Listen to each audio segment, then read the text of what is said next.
कालू नाम का व्यापारी रहता था। उसके पास कुछ पशु थे, जिनमें 2 बैल, बकरी, गधा और एक गाय का बच्चा भी था। उसे एक भयंकर बीमारी लग जाती है, जिससे ना वो कुछ खा पाता और ना ही उठ पाता था। व्यापारी कौवा ने उसका बहुत इलाज कराया, लेकिन उस पर किसी भी दवाइयों का असर नहीं हो रहा था। यह जानकर व्यापारी बहुत उदास होता है। वो सोचता है, इसको भी वही बीमारी है जो उसकी माँ को थी। बहुत ही इलाज करने के बावजूद भी उसकी माँ ठीक नहीं हो पाई थी, तो ये कैसे ठीक हो पाएगा। ये बछड़ा बस कुछ दिनों का ही मेहमान है, ये ज्यादा समय तक जीवित नहीं रह पाएगा। और वैसे भी अगर ये यहाँ रहा तो हमारे बैल भी उस बीमारी की चपेट में आ जाएंगे। मुझे उसे कहीं दूर जंगल में छोड़ने जाना पड़ेगा, और वैसे भी ये आज नहीं तो कल जरूर मर जाएगा।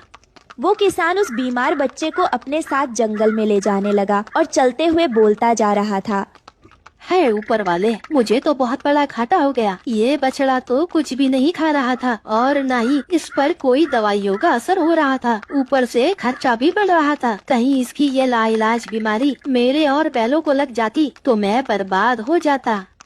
और फिर उस बछड़े को एक गड्ढे में मरने के लिए फेंक देता है। बछड़ा बेचारा खून से लूलूहान होकर वहीं पड़ा रहता है। कुछ देर बाद वहाँ एक रानो नाम की चिड़िया अपनी एक गाय के साथ वहाँ आती है।